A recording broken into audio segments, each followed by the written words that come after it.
Bonjour à tous et bienvenue sur le Mug Nowtech. Nous sommes le jeudi 2 février, et oui, 2023, et je vous propose qu'on attaque tout de suite.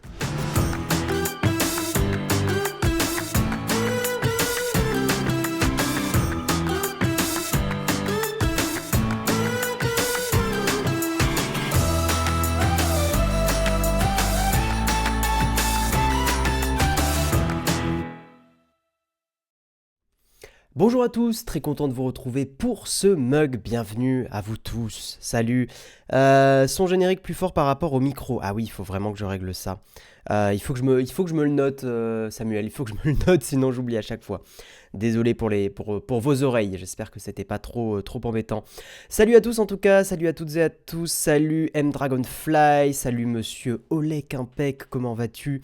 Salut Flonflon, Captain Hum, salut Poppy 21000, Sir Nude bien sûr, les pseudos qui régalent dès le matin, Noirvent, merci pour les subs aussi, merci Yotaro, merci Ed C47UX, est-ce que j'en ai raté d'autres? Olivier G aussi, merci énormément. Merci pour le soutien, c'est très important pour nous. Merci beaucoup. Il paraît, alors, on m'a conté l'histoire d'un certain Jérôme, vous savez, l'autre qui fait le mug là, l'autre gars là. Et apparemment, il faut vous engueuler, voilà, il faut vous enguirlander pour que vous fassiez des subs. Alors, on peut avoir une discussion ensemble ce matin. Qu'est-ce que vous en pensez? On peut même peut-être faire un sondage pour ou contre l'engueulade contre les... Non, je vais pas vous embêter dès le matin. Il est 8h04, vous êtes peut-être dans le lit, vous êtes peut-être dans la voiture, bon courage d'ailleurs, vous êtes peut-être déjà en cours et vous avez une oreillette et vous écoutez le mug, sachez que c'est pas bien, mais c'est bien pour nous. Mais voilà, non, voilà, la question se pose, les Français veulent savoir, faut-il engueuler les gens pour les subs? Voilà, je pose le débat. Voilà. En route pour le boulot, bon courage Velmox en tout cas, bon courage à tous ceux qui vont au taf. Extranat, t'es au bureau, et ben écoute, bon courage. Nous on se fait une journée télétravail aujourd'hui sur le train de la grogne. Oh pas mal Artelis, pas mal, effectivement on va plus appeler ça le train de la hype, mais ça va être le train de la grogne, très très bien. Très de gauche le train de la grogne, très très de gauche, ça me plaît bien, vous connaissez... Voilà mes orientations honteuses politiques, évidemment, désastreuses, certains diraient. J'accepte totalement, il n'y a pas de problème. Mais oui, je trouve que Train de la Grogne, ça marche très très bien. Ça me plaît bien, il y a un petit côté manif, avec des slogans et tout, c'est pas mal ça, c'est pas mal. Je me réveille et on me grogne, mais non, t'as le droit de grogner si tu te réveilles, François, nous on te grogne pas. Olek, il est contre, mais de toute façon, Olek, il est contre tout. Oui, il faut engueuler pour les subs, sinon les gens donnent pas. Autre débat, pour ou contre les firsts dans les coms des vidéos. Mais qui fait ça? Il y a quelqu'un qui a mis un first. Nous, on les laisse pas les firsts sur YouTube. Je trouve ça scandaleux. Voilà. Je tiens à le dire, je trouve que les personnes qui mettent des firsts, je trouve ça très immature, très scandaleux. Écoutez, parce que c'est moi qui l'ai fait évidemment. Écoutez, la journée d'hier, ça c'est le mec de gauche qui se défend d'avoir fait des trucs de droite. La journée d'hier a été une journée, il y a eu beaucoup de boulot, beaucoup de travail, beaucoup de montage. J'avais le droit de relâcher la pression, voilà, parce qu'on a sorti la vidéo sur les Samsung. D'ailleurs, on se rend bien compte. Alors la vidéo, voilà, elle fait son petit train-train, elle fait son petit bout de chemin, mais Samsung intéresse beaucoup moins les gens, et en tout cas notre communauté. Vous, moi, plus lui, plus tous ceux qui le veulent, plus elle, plus tous ceux qui sont seuls, effectivement, non, ça intéresse beaucoup moins Samsung. Donc certaines personnes disent, mais je comprends pas, Nowtech, ils font beaucoup de Apple. La réponse... Indice, la réponse est dans les vues. Indice, demander des subs c'est de gauche. Ah! Ouais, d'une certaine façon, c'est du financement participatif, c'est un peu un truc collectif, la collectivité, vivre en petite collectivité, un peu en mode autarcie, et non pas Omar Sy, ça n'a rien à voir. Il y a un petit côté, baba cool de gauche. Moi je trouve ça de gauche. Voilà, c'est mon explication du matin. Je suis en Inde. Et écoute, profite bien, l'atelier de Sonja, profite bien. Elle était bien la vidéo Samsung, c'est gentil, Laurie, merci beaucoup. Ouais, ça, en plus, elle a été faite quand même, bah, pour le coup, Jérôme et Dina ont bien donné là pour produire. Sans faire le Calimero, mais c'est vrai qu'on a beaucoup de taf avec dès qu'il y a une sortie de smartphone, ça nous charge bien le calendrier. Donc là, on est content parce que Samsung c'est sorti, on va souffler un tout petit peu. J'aimerais aussi être près d'un bon feu de cheminée. Oui, alors voilà, moi je triche, hein, c'est un feu de Téviminé. Je sais pas comment on peut dire. Je ne sais même pas de quoi on parle, mais évidemment, je suis contre. Ça me régale, flonflon. C'est que ça qu'on veut entendre. De base, être contre. Après, on cause. Exactement, monsieur Léo Dagan.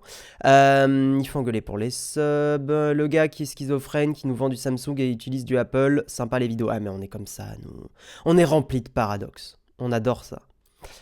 Télétravail forever. Ouais, on a déjà eu le débat, hein, sur le mug, hein. Moi, je suis pas un fan de 100% télétravail pour le coup. Gna gna gna. Salut Yotaro. Tic, tic, tic, tic, tic. J'aime bien quand Jérôme nous gronde. Chacun ses fantasmes, note Sauvan. Voilà, je ne juge pas. No king shaming, comme disent les jeunes. Euh, pour ceux qui ne savent pas, dans le langage des jeunes, un kink, ça veut dire un fantasme. Voilà, je vous apprends des trucs. Le matin, je pense qu'une partie des gens ne savaient peut-être pas. Voilà. Bonjour Guillaume, allez-vous tester réellement les Samsung par la suite? Je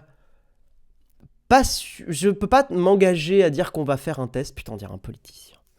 Je peux pas m'engager à dire qu'on va faire un test. Écoutez, j'ai pris en place toutes les mesures nécessaires à la réalisation de nos objectifs. Le concours de circonstances est aujourd'hui fait que... Enfin bref, vous avez compris. Non, donc on va commencer le sommaire, Samuel, pas d'inquiétude. Non, est-ce qu'on va réellement tester les Samsung? Je ne peux pas te le confirmer. Il est probable qu'on puisse faire des choses sur ces Samsung. Et je n'irai pas plus loin parce que ça dépend pas que de moi. Et oui, hop, ma casquette est penchée. Voilà. Ça ne dépend évidemment pas que de moi. Voilà. Effectivement, je vous ai compris, mais exactement.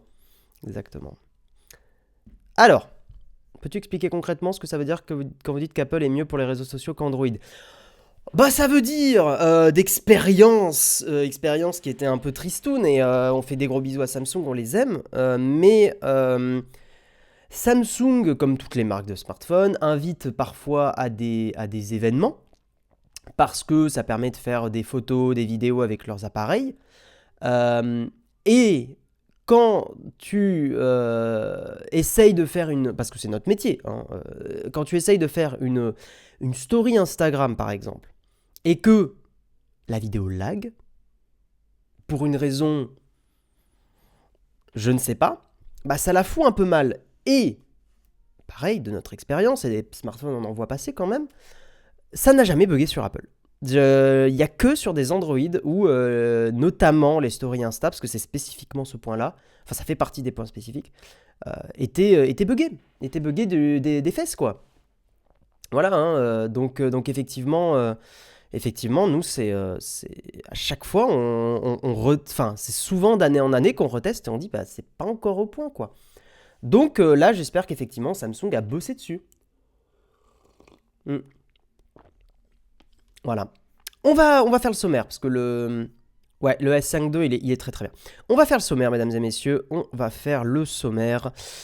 Et aujourd'hui, dans le mug, de quoi on va parler? Ça marche, yes, j'ai bien réglé, tout va bien. On va parler évidemment des annonces Samsung, les Galaxy S23, S23 Plus, S23 Ultra et Galaxy Book 3 Ultra ont été annoncés. On va parler de Meta qui voit ses revenus annuels baisser, une première historique. Mais moi je trouve que l'article du Parisien est un peu piquant, partage des choses un petit peu piquantes, un petit peu négatives. Je pense qu'il ne faut pas jeter... le bébé avec l'eau du bain trop vite, et je pense qu'il faut vraiment... Ouais, Meta n'est pas mort. Voilà, Meta n'est vraiment pas mort du tout. Nous allons parler sur article, de Les Numériques, ensuite Parisien, ensuite France Info, un article des anciens salariés de Twitter qui ont lancé un réseau social concurrent et, attention, un article qui s'enchaînera sur BFM TV. Les cofondateurs d'Instagram reviennent avec une nouvelle application dédiée à l'actualité. En ce moment, c'est un florilège et une flopée d'applications de réseaux sociaux qui sont en train de popper de partout. Il y en a même une autre que j'ai installée sur mon téléphone, c'est Damus. Voilà, elle s'appelle Damus parce que c'est une vanne avec Nostradamus, parce que Nostre, c'est l'espèce de protocole que des développeurs ont fait. Et comme les développeurs ont beaucoup d'humour, ils ont appelé ça Nostradamus. Je suis pas sûr que c'est un nom que j'aurais donné à une appli de réseaux sociaux, mais écoutez, je ne suis pas... Attendez, je règle un tout petit peu la caméra, je trouve qu'elle n'est pas très centrée. Je ne suis pas à leur place. Nous discuterons de Netflix. Netflix, voici comment fonctionne le blocage de partage de comptes. Donc on va discuter de cette nouvelle fonctionnalité que tout le monde attend, hein, bien sûr, évidemment. Ouais. On fera un petit peu de promo. On fait la promo régulièrement dans le mug de notre Patreon, mais là on va faire la promo. Eh bien, de nos contenus courts. Et oui, car c'est the big dossier sur lequel moi je bosse depuis ce début d'année. Et on s'est lancé sur le TokTok, là, le réseau des jeunes, je ne sais pas si vous connaissez le TokTok, mais on s'est aussi lancé sur des Reels sur Instagram, donc on fait du contenu court maintenant, des petits moments d'actualité débriefés en 1 minute, 1 minute 30 maximum, et je sais que si vous écoutez le mug, vous n'êtes peut-être pas la cible, je ne sais pas. Dans le doute. Donc n'hésitez pas à aller nous suivre sur l'un ou l'autre ou les deux, comme vous voulez. Mais l'idée, effectivement, c'est de faire une petite touche d'actualité, globalement tous les jours. Si vraiment il n'y a pas d'actu intéressante, on ne le fait pas. Mais sinon, c'est globalement tous les jours. On fait un petit débrief de l'actualité, donc ça c'est l'instant promo, que ça soit sur TikTok ou sur Instagram, c'est pas compliqué, c'est NowTechTeam, le arrobase, donc sur TikTok NowTechTeam, vous pouvez aller nous suivre, et sur Instagram NowTechTeam aussi, et vous pouvez aller nous suivre, il y a du contenu régulièrement. C'est un peu aussi on va faire ce test pendant plusieurs semaines, voir si ça nous permet aussi d'attirer de nouvelles personnes aussi, hein. Voilà, on vous cache rien du tout, c'est pour voir, et on sait que sur TikTok notamment c'est assez intéressant, on va pas trop en parler là maintenant parce qu'il faut faire les articles, mais c'est intéressant parce que il y a beaucoup de gens qui nous découvrent, quoi. C'est vrai que c'est un réseau qu'on a un peu mis de côté depuis le début. Mais en fait, on se rend compte que il y a beaucoup de gens qui nous découvrent sur ce réseau social. Il y a des commentaires sympas aussi. Enfin, c'est intéressant. On explore quelque chose. Donc, on est content. Et on va dire qu'Instagram, c'est pour les grincheux de TikTok qui n'aiment vraiment pas ce réseau social. Et je peux totalement l'entendre. Donc, vous avez aussi Instagram. Voilà. Et ensuite, on fera la tartine. La tartine, c'est un truc dont on n'a pas trop parlé dans le mug. On a un peu zappé de parler de ça, et pourtant c'est quand même un truc extrêmement important. Dans Popcorn, l'émission donc de Domingo, il y a un expert, un journaliste qui était venu en parler de ça. Et c'était intéressant, et en fait c'est vrai que je pense que c'est absolument crucial aussi de vous en parler sur le mug. On parle aussi de liberté numérique, et donc on va parler effectivement de Paris 2024. Les sénateurs et sénatrices aussi adoptent largement le projet de loi axé sur la sécurité, notamment l'expérimentation, ce qui veut dire en gros l'implémentation, de caméras dites augmentées et de scanners corporels pendant les Jeux Olympiques. Tout ça pour lutter contre... J'imagine que c'est l'objectif, lutter contre la délinquance, voire pire, je vous laisse imaginer. J'essaierai de vous expliquer mon point de vue. On pourra faire un peu l'avocat du diable aussi, mais j'essaierai de vous expliquer mon point de vue rapidement. Mon point de vue qui est que, en fait, pour l'instant, jusqu'à aujourd'hui, tous les dispositifs de caméras de sécurité et tout ça, instinctivement, on a l'impression que c'est pertinent. Mais dans la réalité, les études qui ont analysé un peu l'efficacité et le retour sur investissement, ces études sont très négatives sur ce sujet et disent que les caméras de sécurité, je vous le résume en gros, ne servent quasiment à rien, et que en gros le retour sur investissement est très très très très faible, voire nul. Et après, ça pose des questions de vie privée, mais nous en rediscuterons à la fin de l'émission, parce que nous allons d'abord parler de la bonne tech, la vraie, la bonne tech des Samsung, là. Et on va en discuter tout de suite. Je vous propose qu'on passe au Kawa.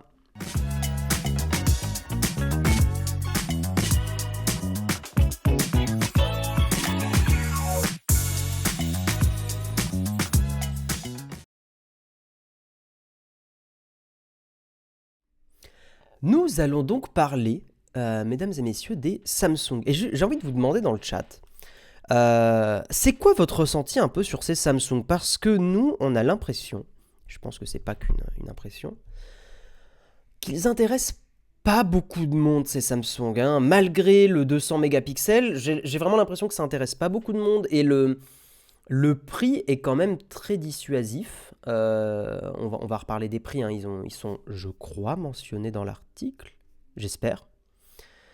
Ils sont pas mentionnés dans l'article. C'est un peu dommage, les numériques. Je n'avais pas tilt qu'ils n'étaient pas annoncés. Si, il y a le prix du S23, ok. Mais globalement, c'est vrai que quand, par exemple, on parle du S23, ça commence à 959 euros. C'est plus cher que l'iPhone, si je dis pas de bêtises. Est-ce que je dis une bêtise? Plus cher ou quasi équivalent. Alors après, il y a des offres un peu déjà qui existent, hein. On peut le trouver à 800 balles le S23. J'ai vu des offres Unidays si vous êtes étudiant ou ce genre de choses. Mais bon, globalement, alors je vais vous lire un petit peu dans le chat. Moi, oui, mais pas les moyens. Ouais, toi, Techni, t'es très Samsung.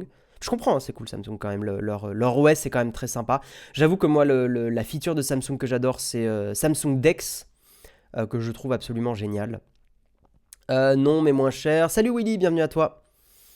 Merci à Samsung de faire des optiques minimalistes, j'adore. Tu as tout à fait raison, Polestar. Je trouve que c'est une très bonne remarque. Je suis assez d'accord avec toi. Impression de déjà vu, pas de wow effect. C'est boring Samsung. Ouais, alors après, attention, c'est boring, mais je tiens quand même à rendre à César ce qui est à César. Samsung est l'une des rares marques aujourd'hui à vraiment innover, à proposer du flip, à proposer du fold. Donc effectivement, sur leur haut de gamme classique, on s'ennuie un peu. Mais sur le reste de la gamme, quand même, je trouve qu'il se décarcasse un peu pour tenter des choses. Bref, c'est du prix Apple, le marché est mature, on est d'accord, les smartphones c'est devenu OSEF. Merci à Samsung de faire des smartphones compacts 6,1 pouces. Ouais, après d'autres marques font du compact aussi, hein. Asus fait du compact, les Zenfone, Apple, quoi qu'on en dise, fait du compact, hein. 5,8 pouces, c'est pas si gros comparé à d'autres gens. Ah, il y a quelqu'un qui, oui, dans l'émission. On en reparle après, M1 Nigo. HomePod, ok. Je suis le seul de mon entourage à être sur iPhone, mais au vu des prix, je sais que ma famille ne voudra pas changer ou attendre un S22. Ah, mais de toute façon, on vous le dira toujours, prenez des Samsung de l'année précédente, hein. Si seulement ils avaient leur propre OS. Oh, c'est tout comme, hein. En réalité, ils ont quand même One UI, c'est un peu une interface à la Samsung. Il y a des features qui sont vraiment Samsung. Je trouve que c'est pas mal, hein. Moi, j'avoue que Samsung. Après, j'ai pas réinvestigué toute leur politique vie privée. Je crois qu'ils étaient pas top à ce niveau-là. Moi, j'avoue que ça m'importe quand même un peu. Hmm. Mais c'est pas mal, One UI, hein. Moi, je trouve que, pour le coup, je trouve que Dex est sous-exploité, sous-marketé. Et il y aurait vraiment un truc à faire avec Dex, hein. Moi, j'ai trouvé que c'était une très bonne plateforme pour bosser.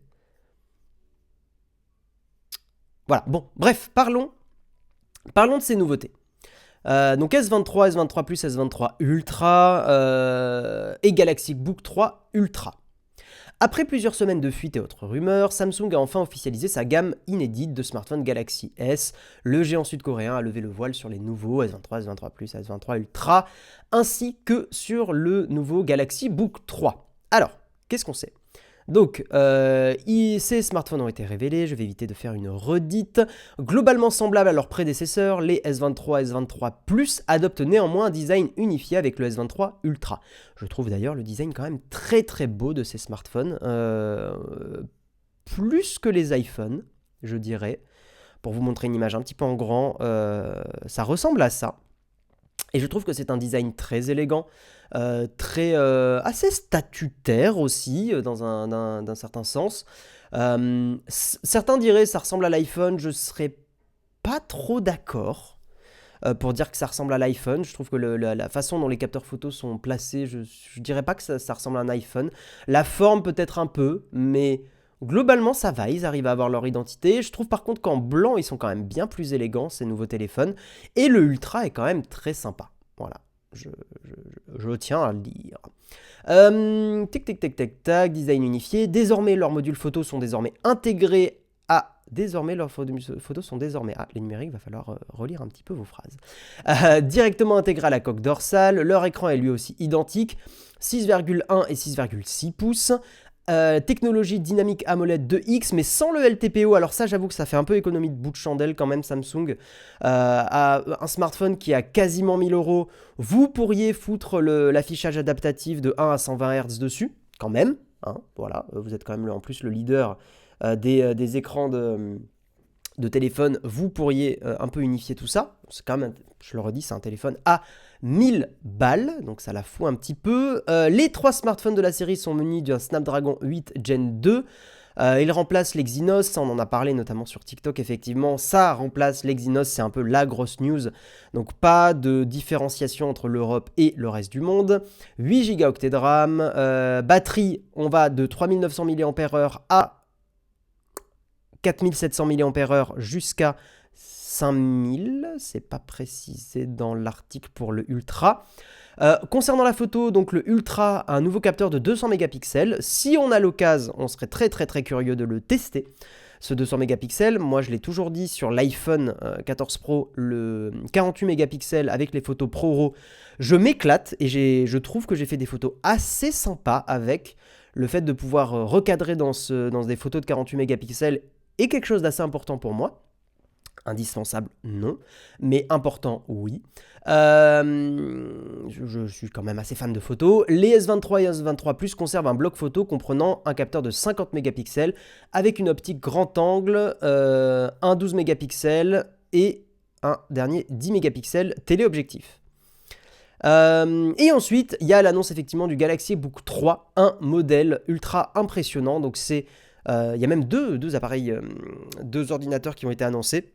Le Galaxy Book 3 Pro et le Pro 360, et des Galaxy Book 3 classiques, plus entrée de gamme, et il y a aussi le Galaxy Book 3 Ultra.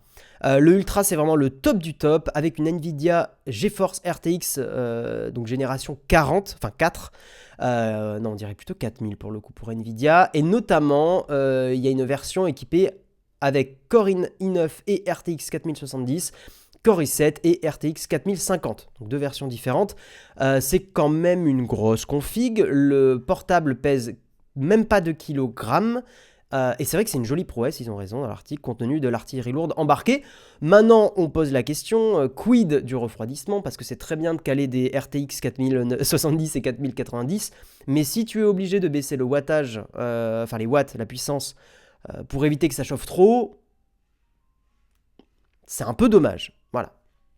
Et c'est souvent le cas. Ou alors si ça throttle, c'est-à-dire que quand les processeurs chauffent trop et atteignent en général 100 degrés, en fait la cadence du processeur commence à baisser pour maintenir la température de 100 degrés et éviter que ça parte en surchauffe, parce que dans les ordinateurs, il y a un kill switch, c'est-à-dire que... Putain, c'est très technique.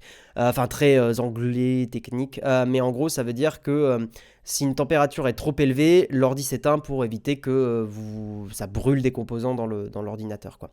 Donc effectivement, si on met de la grosse artillerie lourde, mais que ça se bloque, c'est pas terrible, quoi. C'est pas terrible. Salut Alexprod, re-bienvenue à toi. Salut. Je vais vous lire un petit peu dans les commentaires. Bon, ça va, je le redis, hein, ça n'a pas l'air d'exciter beaucoup les foules, ces annonces Samsung. Hein, nous aussi, on le voit dans la vidéo qui annonce tout ça. C'est vrai que quand...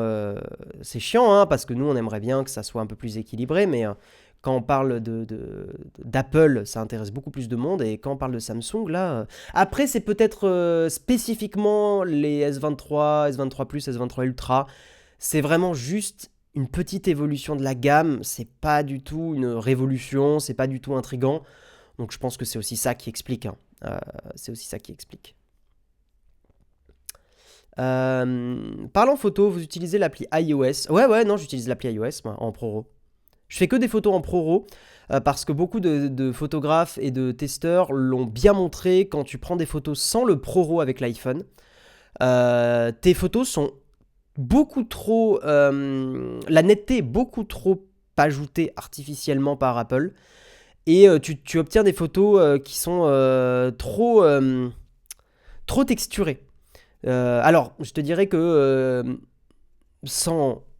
j'ai pas envie que ça fasse très vantard de dire ça. Mais je veux dire, je pense que le grand public s'en rend pas compte spécifiquement. Par contre, effectivement, des personnes qui ont eu l'habitude de faire de la photo en RAW et un peu faire on va dire de la photo, justement plus que du loisir, peut-être juste un tout petit peu au-dessus, en fait vont être sensibles à ça. Par contre, le grand public s'en rendra pas compte du tout. Mais quand ton œil est un peu sensibilisé à voir un peu ces défauts et cette texture trop prononcée, en fait, les photos d'iPhone sont pas les meilleures là-dessus, hein. Par contre, en revanche, en ProRAW, les photos que tu prends avec l'iPhone 14 Pro sont très très très bien. Voilà, et Apple applique un traitement artificiel beaucoup trop prononcé, et c'est pour ça d'ailleurs que quand MKBHD fait ses comparatifs d'appareils photo de téléphone, l'iPhone ne gagne jamais. L'iPhone se fait dégager au round, enfin tour 1 dans son tournoi de quel est le meilleur appareil photo, là où les pixels de Google, et nous on l'a dit en vidéo, les pixels de Google ont des rendus photos super bons naturellement. Et Google est bien meilleur en photo, Samsung pas mal aussi, pour avoir des rendus plus naturels avec les photos que tu prends par défaut, comme ça, un peu sur le pouce. Donc voilà. Team iPhone, je trouve que globalement les téléphones sous Android ont un design plus sympa. Oui, je suis assez d'accord. Le design est top, j'aime pas trop la ligne des capteurs, mais moi j'aime bien. Et oui, Dex, pourquoi ne pas le mettre en avant?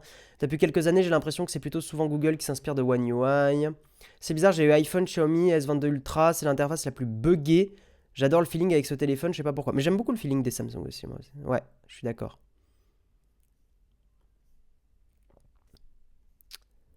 Mon iPhone me va, je me concentre sur la vidéo. Ouais, clairement. Si tu te concentres sur la vidéo, les iPhones sont assez top. Merci Bou0310 pour le sub. Autant le Pixel 7 Pro m'a hypé, mais les Samsung... Ouais, je comprends. De toute façon, les cartes graphiques mobiles ont toujours de moins bonnes perfs. J'attends juste que le prix baisse pour l'acheter, tu as bien raison. Ça baisse assez vite en général quand même, les smartphones Android. Les iPhones sont des meilleurs photophones dans les awards de MKBHD. Ouais, mais tu vois, c'est là où il y a un débat intéressant, mais je vais pas trop le faire, il est 8h30. Mais rapidement, euh, le débat de à qui s'adresse un photophone. Et justement, c'est là où je trouve qu'Apple sont pas bons là-dessus. C'est qu'ils ont un super système photo, mais ils ont tendance à le rendre... je sais pas pourquoi ils font ça, mais le traitement par défaut, il est vraiment pas dingue. Vraiment pas bien. Pas bien du tout. Par contre, quand tu débrides ton iPhone et que tu le mets en ProRAW, et que en gros tu le mets un peu c'est pas un mode manuel, mais voilà. À partir de ce moment-là, vraiment, la qualité des photos est chouette et il n'applique pas cette texture absolument dégueulasse sur le mode ProRAW. Donc ça, moi, d'ailleurs, c'est un truc que je fais en fait, pour vous donner une petite astuce du matin. Sur mon iPhone, quand je fais des photos, en fait, je fais des photos en ProRAW. Je mets tout le temps du ProRAW, tout le temps, tout le temps, tout le temps. Et j'ai un shortcut que je lance tous les mois à peu près, qui en fait va convertir tous les ProRAW en photos normales. Et je peux sélectionner si je veux garder certains ProRAW sans les convertir. Comme ça m'évite surtout de bouffer tout mon espace photo dans mon téléphone. Ouais, tu vas voir la différence, Yoshinaka. Essaye de faire du ProRAW. Par exemple, surtout, essaye de le faire en forêt. Là, en forêt, tu vas voir la différence est monstrueuse. C'est que tu fais une photo normale en forêt et tu fais une photo ProRAW. Tu mets les deux dans un éditeur photo, tu vas voir la diff, c'est le jour et la nuit. Voilà. On va avancer et on va parler de Meta. On a quand même pas mal d'articles ce matin à faire. Nous allons parler de Meta, donc Facebook. Meta voit ses revenus annuels baisser, une première historique. Face à la concurrence de TikTok et à la crise économique, le géant des réseaux sociaux qui possède Facebook, Instagram, WhatsApp, a vu ses revenus diminuer de 1% en 2022 par rapport à 2021. Alors certains vont dire, ouais, 1% c'est pas énorme. Non, mais surtout qu'ils n'ont pas eu de croissance. Et dans l'économie dans laquelle nous sommes, hein, bien sûr, le capitalisme, le libéralisme, une entreprise qui n'a pas de croissance, ce n'est pas bon signe. Voilà. Maintenant, nous n'allons pas faire le débat maintenant. Faut-il brûler le capitalisme? Vous avez 2 heures. Bref, pour la première fois depuis son entrée en bourse en 2012, le chiffre d'affaires annuel de Meta a baissé. Le géant des réseaux sociaux a vu ses revenus diminuer de 116,61 milliards de dollars en 2022, soit une baisse de 1% par rapport à 2021. Mais, alors, c'est intéressant, ça a baissé d'une année à l'autre, mais son titre bondissait de 18% à la bourse, car le marché s'attendait à une chute plus brutale pour le groupe californien qui navigue à vue depuis un an, face à la concurrence de TikTok et à la crise économique. C'est intéressant. La bourse s'attendait à une plus grosse chute, Meta a un peu réussi à pas trop tomber, et la bourse était contente de ça. Donc c'est intéressant. Autre signe positif, Facebook a atteint les 2 milliards d'utilisateurs actifs au quotidien contre 1,98 milliard fin septembre d'après son communiqué de résultats.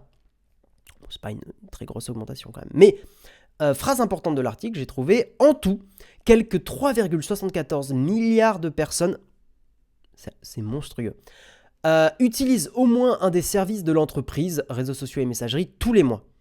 Je ne sais pas si vous vous rendez compte de l'impact, enfin de l'importance de ce chiffre.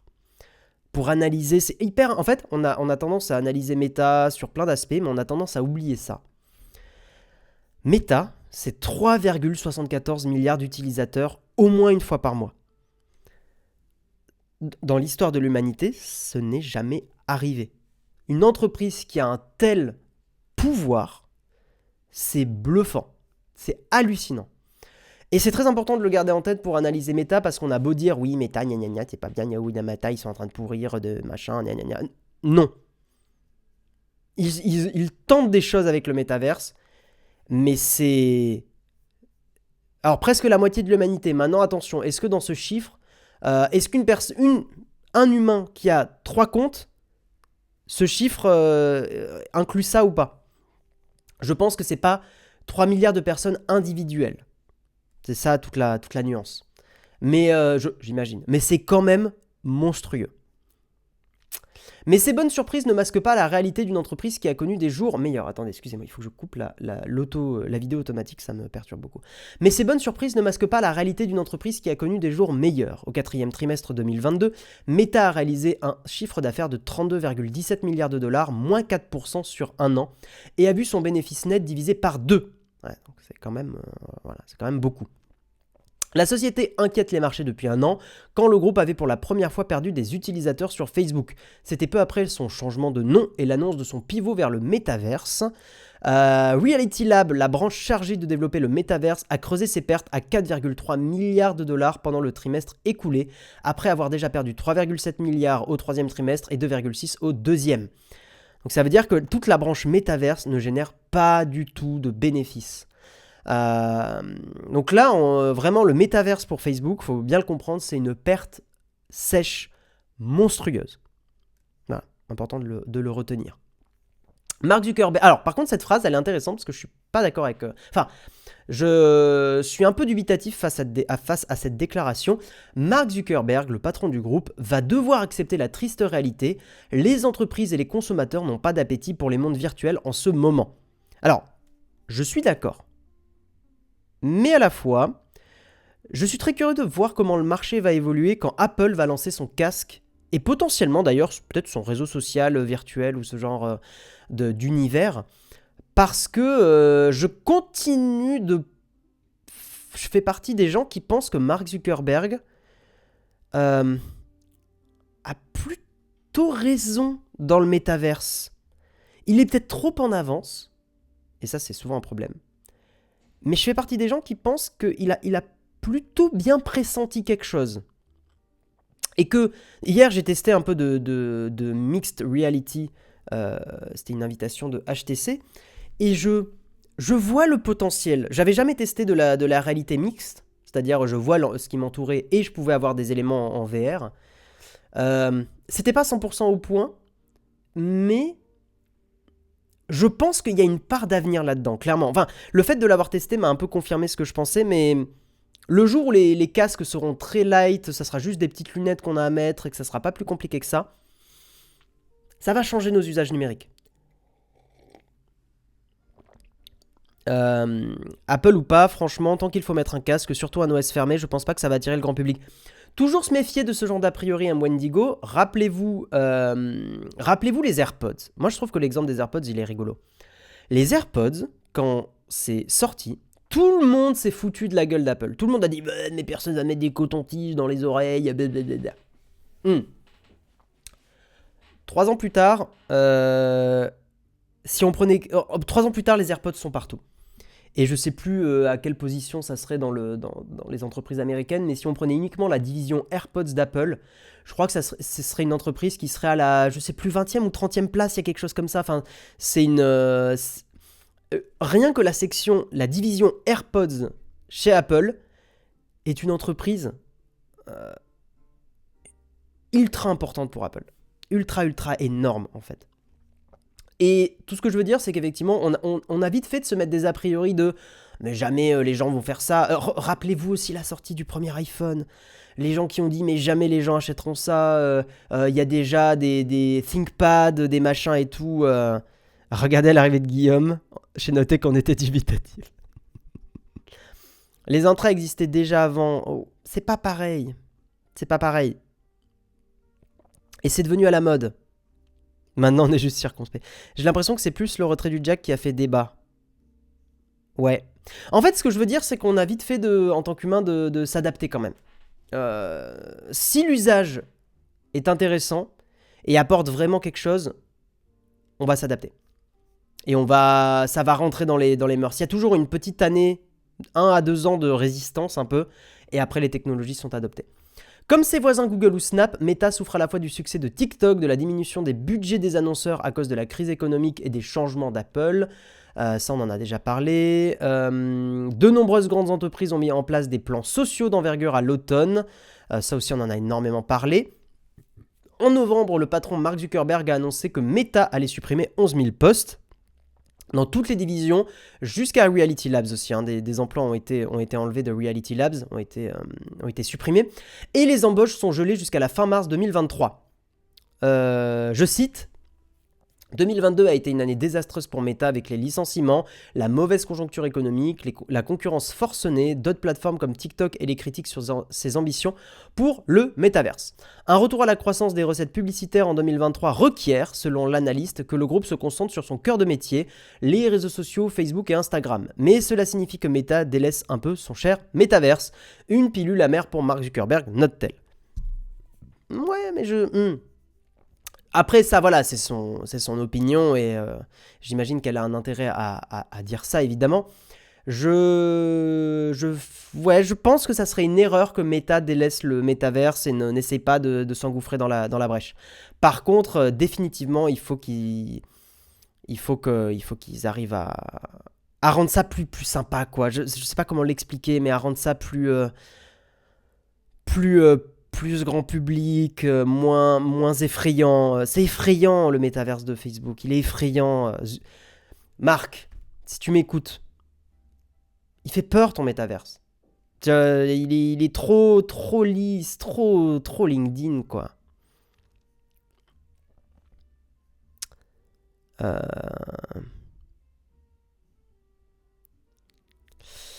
Il est surtout moche. Mais c'est pas une... Alors, pour le coup, un truc moche, c'est pas forcément ça qui bloque.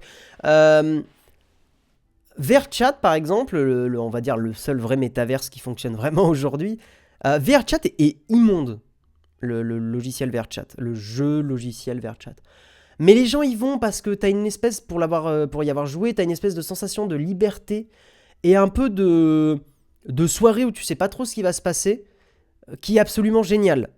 Là où effectivement le métaverse, t'as rien à faire dedans, quoi. Tous les gens qui l'ont testé disent mais en fait on s'ennuie. Exactement comme Minecraft. Minecraft c'est moche. Après je dis ça mais ça a du charisme Minecraft je trouve. Mais je veux dire factuellement c'est un jeu qui est pas joli, mais en fait c'est pas ça qui compte pour les gens. VRChat ça ressemble à quoi, je connais pas. Tape sur YouTube VRChat, tu vas voir plein de vidéos. C'est particulier quand même, hein. C'est très... je sais pas comment expliquer. C'est très... C'est très what the fuck. J'ai pas d'explication. Faut que t'ailles voir des... C'est cacaproute. C'est un peu ça. Il y a un peu de ça. Il y a un petit peu de ça. Voilà, faut ajouter un peu de ray tracing. On va avancer dans les articles et nous allons discuter. Alors ça, on va les faire un peu en mode bref, ces articles, parce qu'il n'y a pas spécialement grand-chose à dire dessus, mais quand même. Des anciens salariés d'anciens salariés, ok. De Twitter lance un réseau social concurrent. Un concurrent de Twitter fait son apparition aux États-Unis. Cette plateforme s'appelle Spill et a été créée par des anciens employés de Twitter, partis ou licenciés par Elon Musk. Des anciens salariés de Twitter ont créé leur propre réseau. Je suis le seul à trouver bizarre qui écrit des anciens salariés. On dirait pas d'anciens salariés? Bon, je sais pas. Quand Elon Musk a pris le contrôle de Twitter à l'automne 2022, il a presque immédiatement mis à la porte plus de la moitié des 7000 employés de l'entreprise. Parmi eux, Alfonso Terrell, le chef du social et de l'éditorial. Ce dernier avait plutôt expliqué à un site en ligne qu'il avait été libéré. Il avait déjà en tête de créer un réseau alternatif à Twitter. Il a saisi l'occasion. Avec un spécialiste du design, lui aussi renvoyé, et un expert du machine learning, ils ont donc lancé en 3 mois Spill, une référence à l'expression Spill the tea, qui veut dire littéralement renverser le thé en français, une expression que l'on utilise quand on veut entendre des ragots, l'équivalent de « Allez, vas-y, raconte-moi ». Voilà, Spill the tea, c'est « Allez, vas-y, crache le morceau ». Ouais, ce serait plus « crache le morceau », je pense. Ces 3 individus viennent de lever près de 3 millions de dollars. L'équipe de la plateforme compte aujourd'hui 10 personnes. Moi j'aime bien le nom Spill aussi, je trouve que ça sonne bien. Ça sonne assez bien. Donc sur ce réseau social, on poste des spills et pas des tweets, mais le concept reste globalement le même. Une page remonte les spills des autres utilisateurs, mais aussi des informations, des mèmes, en permettant plus facilement d'écrire du texte sur une image que d'autres plateformes. Vous avez aussi des tea parties, des salons de thé virtuels, pour organiser des événements en ligne et même en personne. Alors, tea party, on est d'accord, c'est un peu connoté quand même. Les tea parties, c'était pas les réunions, j'ai pas envie de dire de bêtises, mais c'était pas comme ça que s'appelaient les réunions des supportrices de Donald Trump?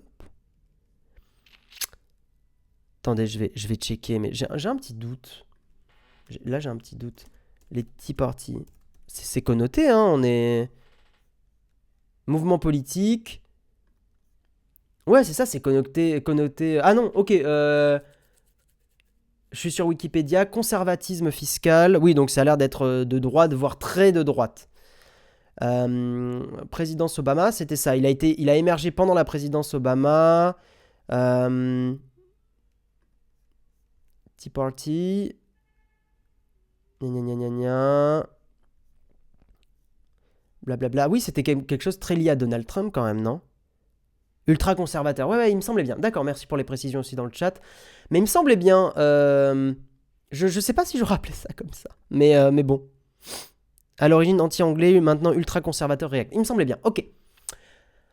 Le site promet également... Il faut vraiment que les gens fassent attention aux noms qu'ils donnent à leur plateforme. Enfin, à des fonctions de leur plateforme. Le site promet également de vous payer si l'une de vos publications devient virale. Et même s'il n'est pas question de crypto, la blockchain, la technologie sur laquelle s'appuient les cryptos, est utilisée pour retrouver les créateurs de contenu et s'assurer qu'ils sont bien payés pour leur création. De plus en plus, on voit des réseaux sociaux basés sur la blockchain, et pour le coup, je trouve ça plutôt pas mal. Pour Alfonso Terrell, les créateurs de contenu sont souvent oubliés des réseaux.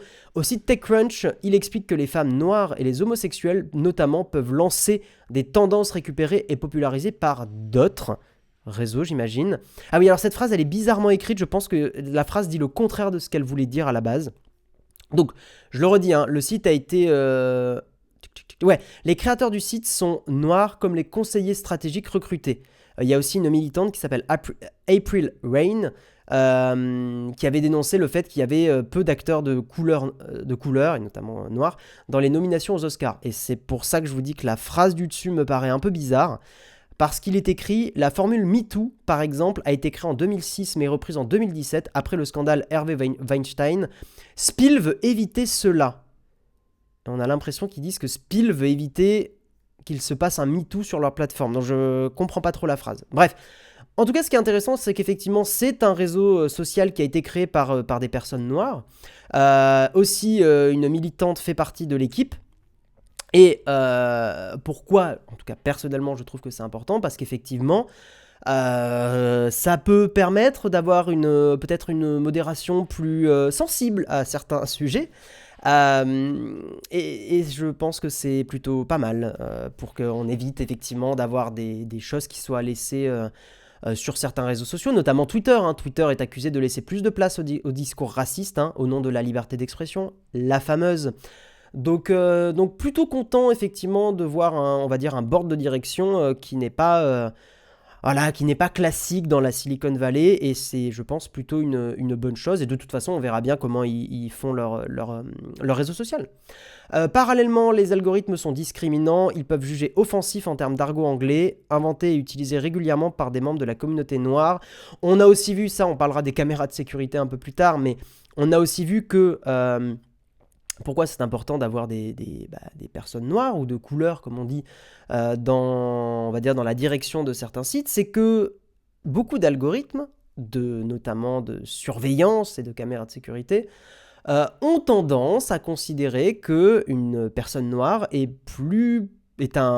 plus de chances d'être un criminel. Et ça pose des questions absolument importantes et éthiques. Parce qu'effectivement, il y a eu des arrestations alors que une personne qui se baladait dans la rue n'avait absolument rien fait. Mais il y a eu des espèces d'arrestations préventives, ce qui est quand même très problématique. Donc effectivement, c'est quand même des débats qui sont très importants. Et c'est... Voilà. Aujourd'hui, seulement 1% des capitaux investis dans le secteur de la tech aux États-Unis soutiennent les chefs d'entreprise afro-américains. Voilà pour ce réseau social qui s'appelle Spill. Et on va enchaîner tout de suite avec un autre réseau social. Les cofondateurs d'Instagram reviennent avec une nouvelle application dédiée à l'actualité. 4 ans après leur départ d'Instagram, les deux fondateurs reviennent avec une nouvelle application appelée Artifact. Fini les photos, place au texte. Kevin Systrom et Mike Krieger, les cofondateurs d'Instagram, ont annoncé le 31 janvier le lancement d'une nouvelle application Artifact. Rapporte la newsletter spécialisée Platformer. L'application présentera un fil d'actualité personnalisé utilisant l'intelligence artificielle.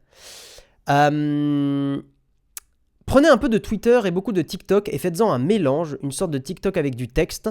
C'est ainsi que le duo présente son nouveau projet. Les équipes travaillent dessus depuis plus d'1 an et Mike Krieger a officialisé le lancement d'Artifact sur son nom Instagram. J'aime bien le nom Artifact, je trouve ça assez sympa. À l'image de la page Pour toi de TikTok, qui est en gros la recommandation de TikTok, l'application s'ouvrira sur un flux de contenu personnalisé en fonction des intérêts des utilisateurs, avec des articles allant des plus grands titres de journaux aux médias d'information de niche. Au fur et à mesure, grâce au système d'intelligence artificielle, le flux deviendra de plus en plus personnalisé. Ils ont un gros challenge sur la diversification de ce que vous lisez, parce qu'effectivement, si tu commences à t'enfermer dans ton tunnel d'idées, t'as vite fait de partir dans des opinions de plus en plus extrêmes, et ça peut poser des... D'ailleurs, là, pour le coup, de n'importe quel bord politique. Là, c'est même pas gauche ou droite ou quoi que ce soit. D'ailleurs, il y a même des choses qui sont ni de gauche ni de droite. Il y a des opinions qui peuvent être aussi différentes de ça. Donc ça, ils ont un gros challenge là-dessus. Il sera également possible de partager des liens, de les commenter et de discuter grâce à une messagerie intégrée à Artifact. Moi, j'ai l'impression que je le vois un peu comme un flipboard Artifact, un flipboard amélioré. La future application veut mettre en avant la qualité des informations et se dit ouverte à toutes les sensibilités politiques, mais ne se privera pas de supprimer des fausses informations, précisent les cofondateurs à Platformer. L'application mise beaucoup sur l'intelligence artificielle pour faire évoluer son système. Je pense que l'apprentissage automatique est la chose la plus intéressante sur laquelle travailler en ce moment, confie Kevin Systrom à Platformer. Pour l'heure, l'application n'est pas encore disponible et aucune date précise de lancement n'a été annoncée. Les équipes testent une première version bêta auprès de quelques utilisateurs. Les plus curieux, même avec un numéro de téléphone français, peuvent dès à présent s'inscrire sur une liste d'attente. Donc si ça vous intéresse dans le chat, vous pouvez y aller. L'application sera disponible pour Android et iOS. Voilà pour ces deux nouvelles applications. Lancé par soit des anciens salariés de Twitter, soit par les cofondateurs d'Instagram. Je sais pas ce que vous en pensez, mais je trouve ça quand même intéressant de voir des nouveaux réseaux sociaux qui pop. Lesquels vont prendre, c'est la grande question. On a aussi, on en a beaucoup parlé dans l'émission, on a aussi Mastodon qui a fait beaucoup parler de lui. Mais encore une fois, et je vous avais un peu donné mon avis là-dessus, je ne crois pas trop en Mastodon, en l'état actuel des choses. Je trouve ça beaucoup trop cryptique, voilà, pour le tout venant. Voilà. Nico FR, tu as le lien de l'article qu'a mis Samuel, donc si tu veux aller t'inscrire, n'hésite pas à suivre effectivement le lien de l'article. J'utilise déjà le réseau social d'actualité lancé par Wikipédia. Ah bon, il y a un réseau social Wikipédia, je savais pas du tout. Oui, tout à l'heure, pardon, ok, donc quand je parlais de Spill, Spill veut justement pouvoir faire en sorte qu'il y ait des mouvements comme MeToo. Ok. Les deux apps, c'est Spill et Artifact. Voilà. Peut-être un Flipboard qui fonctionne. Les Flipboard, ils ont vraiment un problème de technicité. Hein. C'est pas terrible.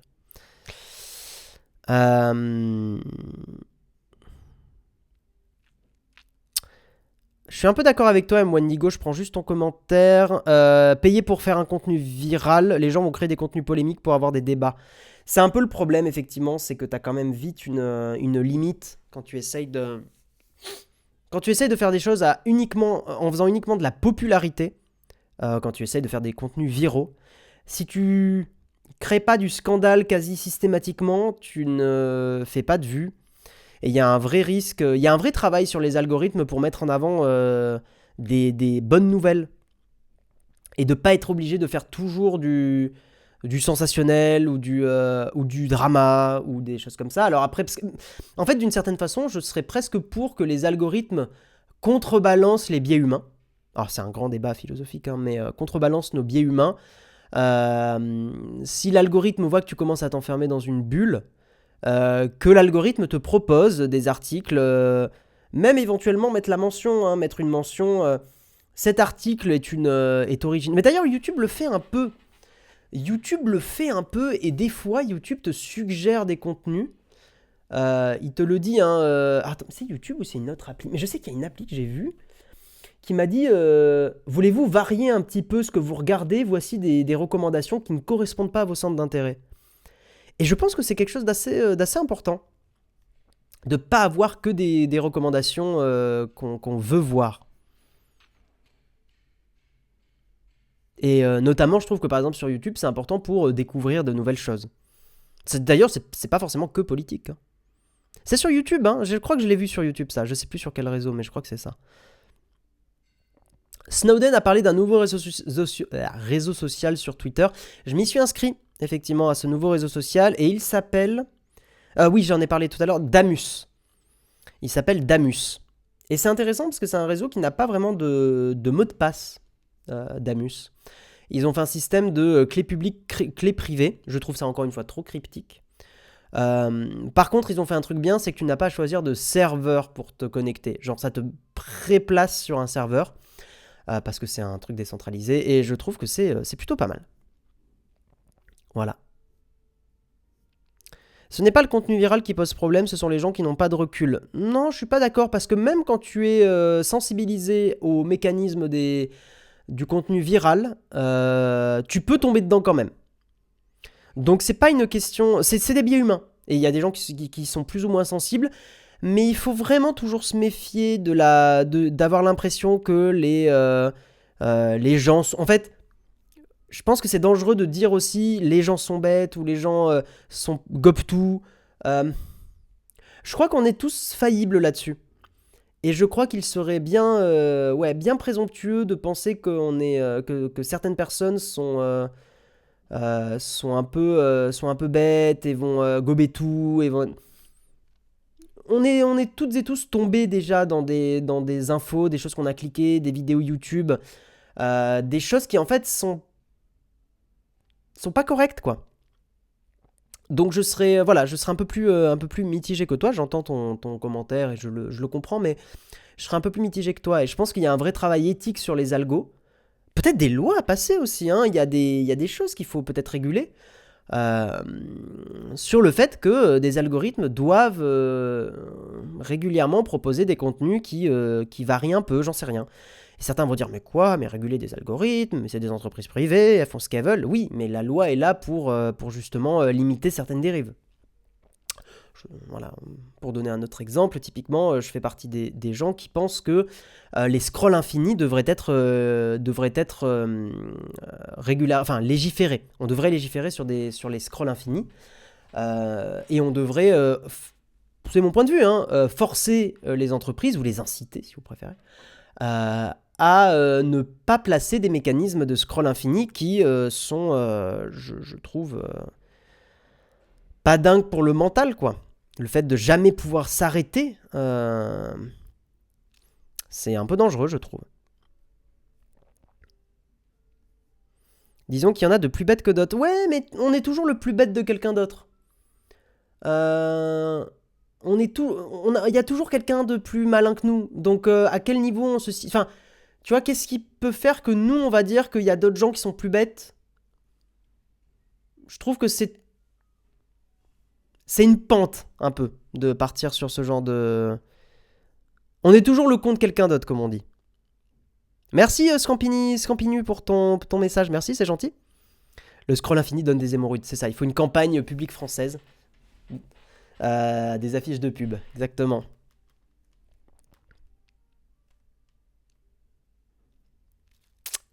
Je prends un dernier commentaire.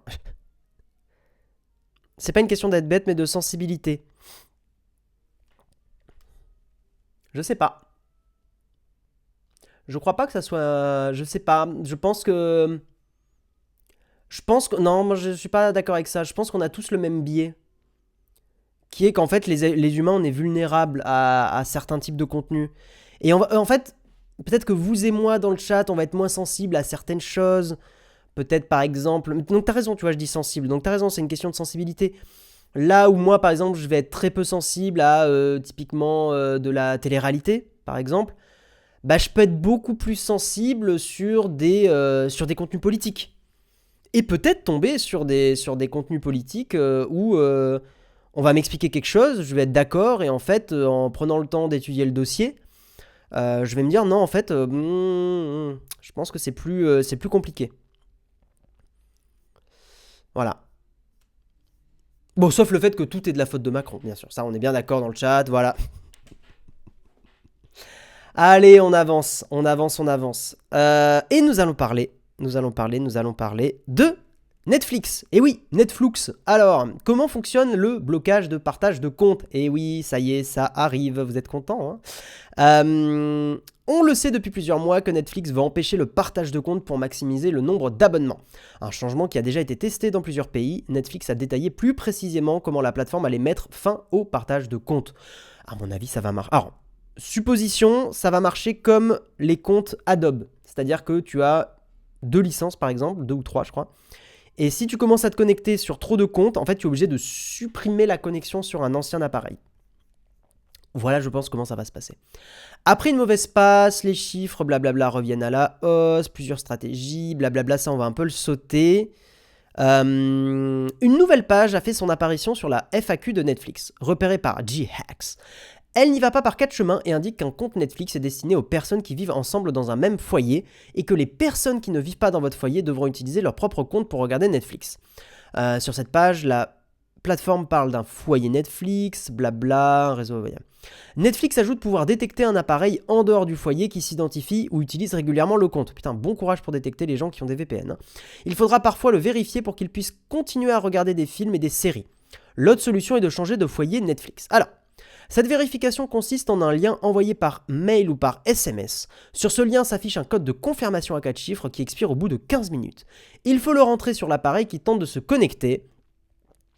Netflix précise que cette vérification de l'appareil peut être exigée périodiquement. On peut penser qu'il s'agit de 31 jours, puisque si la FAQ ne le mentionne pas, une version précédente aurait pu le mentionner si on en croit Numérama. Voilà. Sur cette FAQ, on apprend que Netflix consulte des informations telles que l'IP, l'ID de l'appareil et l'activité du compte depuis des appareils connectés au compte Netflix. Vie privée, tout ça. Bref, pour les personnes partant en voyage, en déplacement ou vivant entre plusieurs foyers, Netflix veut que vous puissiez continuer à l'utiliser. Selon le service, vous ne devriez pas avoir besoin de vérifier votre appareil pour regarder Netflix. Ok. Je ne sais pas comment ils vont se démerder, il va forcément y avoir des problématiques, mais bon. Quant aux personnes d'une même famille résidant en dehors du foyer, pendant un certain temps, Netflix précise qu'il y aura certaines invitations à vérifier l'appareil à distance, d'accord? Il faut vérifier l'appareil à distance, pour confirmer qu'il est autorisé à utiliser le service. Putain, quel bordel! Netflix a aussi recours à la connexion internet du foyer du titulaire du compte principal, puisqu'il est indiqué que si un autre appareil utilisé est connecté sur le même réseau, aucune vérification ne sera demandée. je suis très dubitatif d'un fonctionnement à l'IP. Je tiens à vous le dire. J'ai vraiment l'impression que le système à la Adobe serait un système 1000 fois plus intelligent. Parce qu'aujourd'hui, le problème, c'est pas forcément de partager votre compte à une ou deux personnes. En fait, c'est ce que fait la majorité des gens. Le problème, c'est quand le compte il est utilisé avec 10 ou 15 connexions. Et là, il y a une vraie question qui se pose. Donc, ce que devrait faire Netflix, au lieu de partir sur de l'IP, des machins, des bidules, de mon point de vue, il me paraît pertinent d'utiliser un système à la Adobe où tu vas avoir 3 connexions, par exemple. Donc, ça veut dire, imaginons, je me connecte sur la télé, sur mon iPhone et sur mon iPad. Les 3 connexions sont utilisées. Voilà, point. Et si je veux, par exemple, que, je sais pas, ma tante, au pif, je partageais mon compte à ma tante, et bien en fait, je vais devoir supprimer une connexion pour que ma tante puisse l'utiliser. Voilà. Et donc là, dans ce cas-là, par exemple, je vais perdre Netflix sur mon iPad. Si je veux réutiliser Netflix sur mon iPad, parce que je suis en voyage, bah, je vais supprimer la connexion sur ma télé, etc., etc. En fait, pour moi, c'est un système qui est chiant, hein, mais ça me paraît être un système 1000 fois plus pertinent que de... Alors oui, de temps en temps, tu vas avoir la vérif, mais des fois, tu vas pas la voir, mais gna gna gna, mais gna gna gna. Voilà. Putain, là, ça me paraît d'un compliqué. Netflix a déjà les appareils simultanés pour le téléchargement offline, si je dis pas de bêtises. Adresse IP, je vais changer de VPN tous les jours pour les embêter. Mais ouais, mais puis si tu utilises un VPN pour, par exemple, faire un peu attention à ta vie privée, parce que des VPN ont des garanties vie privée, tu fais comment? Parce que le VPN, il va faire péter un câble Netflix. Le VPN, Netflix, il va pas aimer. Hein. Oui, le système Canal. Canal fonctionne comme ça, ouais. Deezer le fait comme ça aussi, ça marche bien. Ouais, ça me paraît 1000 fois plus compliqué. Tu payes ton forfait et t'as 5 connexions en même temps, 3 connexions, une connexion, etc., etc. On est 5 à la maison, il y a 4 télés, 4 ordi et 5 smartphones, ton système ne me convient pas. Je comprends Eliav, mais dans ce cas-là, tu peux imaginer que effectivement, si tu es sur le même réseau chez toi, dans ce cas-là, il te fait pas la... Mais en fait, c'est peut-être l'offre Netflix qui est dans ce cas-là pas claire. C'est que, est-ce que tu devrais pas avoir un compte pour xconnexion.bar? Tu vois ce que je veux dire? Je sais pas. Je pense que tu fais quand même partie, Eliav. Enfin, en fait, ce que je veux dire, Eliav, c'est que je comprends ce que tu dis, mais tu utilises vraiment Netflix en même temps sur tes 4 télés, sur tes 4 ordi et sur tes 5 smartphones. Et en plus, je pense que tu es un cas un peu rare. Mais néanmoins, tu n'utilises pas Netflix tout le temps, partout, en même temps. Donc dans ce cas-là, quand tu utilises Netflix sur un appareil, tu déconnectes un autre. En fait, c'est vraiment la question d'utiliser les trucs en simultané. Ce que ça veut dire, c'est que si tu as 3 connexions autorisées, tu peux regarder Netflix en même temps sur 3 appareils. Moi, c'est comme ça que je le vendrai. Et si tu veux regarder Netflix sur plus d'appareils, dans ce cas-là, tu dois déco. Tu peux pas streamer sur plus de 4 écrans. Ouais, c'est déjà le cas peut-être un peu. Bah, ils devraient, s'ils veulent, ils baissent un peu cette limite, je sais pas. Mais là, ils vont mettre un système qui me paraît tellement complexe. Bah, en fait, surtout si... Bah, c'est con, mais imaginez, vous êtes un foyer, vous êtes 2 parents et 2 enfants. Les parents partent en vacances quelque part, chaque enfant part en vacances à un endroit différent. Putain, ça veut dire que les personnes, vous allez avoir les connexions Netflix, ils vont dire oui, mais vous êtes plus dans le même endroit, dans la même adresse IP. Alors ils ont dit que ça durait un mois, mais...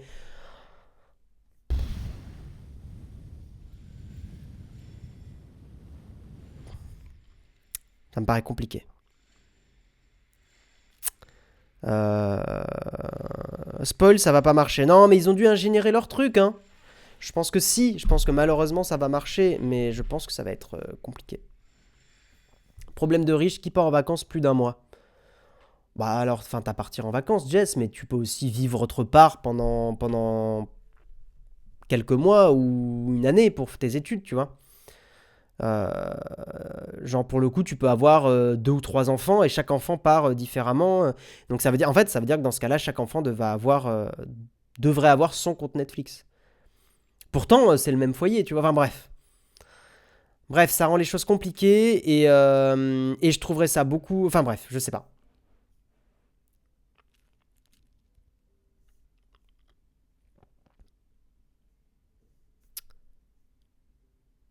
Mais oui, en fait, c'est ça qu'ils veulent faire. Ils veulent rendre le truc compliqué. C'est tout, c'est tout, c'est tout.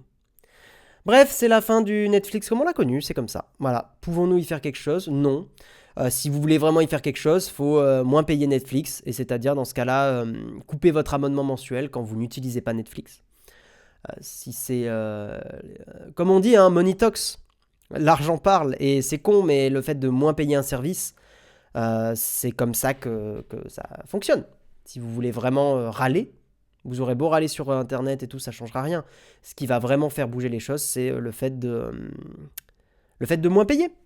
De vraiment faire attention à couper son abonnement quand vous l'utilisez pas. Si votre Netflix, vous regardez pas de contenu, bam, vous le coupez. Mm. Tout le reste ne sert pas à grand chose. Si, vous pouvez à la limite appeler le SAV et dire et vous plaindre au SAV. Si vraiment il y a énormément de plaintes, pourquoi pas.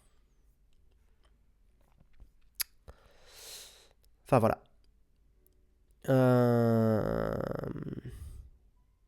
Ok. Nous allons passer à notre tartine, une tartine que je trouve assez importante. On va parler de Paris 2024 et des JO et des caméras de surveillance et de sécurité, donc on va parler un peu de vie privée. Et on aura un débat ensemble. Mais avant, on refait un petit instant promo. Petit instant promo de nos contenus courts, qui sont en fait, on va dire, ce qu'on fait, c'est que chaque jour, on prend l'actu la plus intéressante, on va dire, ou qui nous paraît la plus intéressante, et on la met sous format d'une minute, 1 minute 30. On sait d'ailleurs d'amis et de famille, d'ailleurs que ça soit Jérôme ou moi, on le sait qu'on a des personnes dans notre entourage qui étaient assez contentes de nous voir débarquer sur TikTok ou sur Instagram, parce que c'est des personnes qui n'ont pas forcément le temps de regarder nos contenus YouTube. On fait quand même des contenus qui sont plutôt longs, qui durent en général minimum 10 minutes, et il y a des personnes qui n'ont ni l'envie ni le temps, mais qui quand même aiment bien ce qu'on fait et nous aiment un petit peu bien. Donc, voilà ce qu'on a lancé depuis un peu plus d'une semaine. C'est des petits résumés de l'actualité. Vous pouvez nous suivre sur TikTok, hein, c'est @nowtechteam. Et si vous n'aimez pas cette application, ce que je peux totalement comprendre, hein, pour le coup, on crée du contenu sur TikTok, mais enfin, pour ma part, je consulte peu TikTok quand même. Et bien, dans ce cas-là, vous avez aussi Instagram. Voilà, et sur Instagram, c'est exactement les mêmes contenus TikTok et Instagram. Et pareil, c'est un récap de l'actualité. Vous pouvez venir commenter les news. Vous pouvez venir en discuter avec nous. Et voilà. Et on vous propose ça. Donc n'hésitez pas à aller nous suivre. Normalement, dans le chat, vous pouvez faire point d'exclamation. Pourquoi pas YouTube? Alors pourquoi pas YouTube? Pourquoi on fait pas de shorts? Parce que YouTube limite les contenus courts à 1 minute. Et nous, en fait, on fait plus d'1 minute parce que sur TikTok, la monétisation démarre à plus d'1 minute. Voilà la raison. Merci la modération qui a mis les réseaux sociaux. Vous pouvez cliquer dans le chat. Donc je le répète, sur TikTok c'est @nowtechteam et sur Instagram c'est @nowtechteam. C'est la même chose, c'est pas compliqué du tout. Voilà. Donc n'hésitez pas à venir nous suivre et puis je vous propose qu'on passe à la tartine, mesdames et messieurs, c'est parti.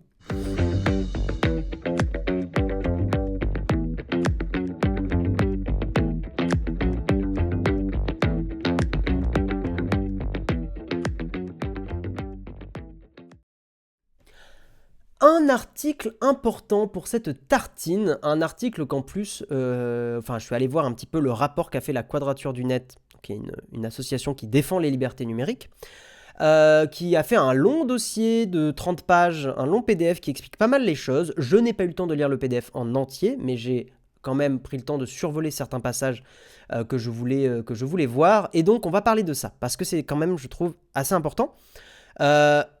Notamment pour poser déjà une question pour commencer l'article, poser un débat qui est: avons-nous vraiment envie de vivre dans une société où on est filmé en permanence dans la rue? Qui est une question que je pose. Et pour faire l'avocat du diable, certains pourraient dire que être filmé en permanence permettrait de voir ou d'anticiper certains problèmes, certains actes de délinquance, voire pire. Donc, le débat se pose, et je vais essayer quand même de faire un peu le pour et le contre, même si mon opinion est quand même contre ce type de surveillance. Donc, c'est un article du Monde qui pose un petit peu le débat et que je trouve vraiment pas mal. Le Sénat a adopté, mardi 31 janvier, donc il y a 2-3 jours, à une large majorité, le projet de loi olympique en vue des Jeux olympiques de Paris 2024, très axé sur la sécurité et contesté par les communistes et les écologistes. Oui, alors communistes et écologistes, pour le coup, plutôt la gauche en général. C'est pas que les communistes et les écolos. Ouais. Ce texte, voté par 245 voix pour et 28 contre, va notamment autoriser l'expérimentation de caméras dites augmentées, permettant à des algorithmes de détecter des mouvements de foule. Examinés en procédure accélérée, enfin mouvement de foule, c'est plutôt des actes problématiques, parce que mouvement de foule, c'est pas exactement ça. Examiné en procédure accélérée, une seule lecture par chambre, il va être transmis à l'Assemblée, la chambre basse du Parlement. Cette loi arrive quelques mois après le fiasco de la finale de la Ligue des Champions à la fin de mai 2022 au Stade de France. Spectateurs sans billets escaladant les grilles, détenteurs de billets bloqués à l'entrée, familles aspergées de gaz lacrymogène par la police, ou encore vol et agression, la finale avait tourné au cauchemar. Effectivement. Alors là, c'est rigolo parce que par rapport à cet événement, en fonction de votre spectre politique, la lecture de ce fiasco n'est pas la même.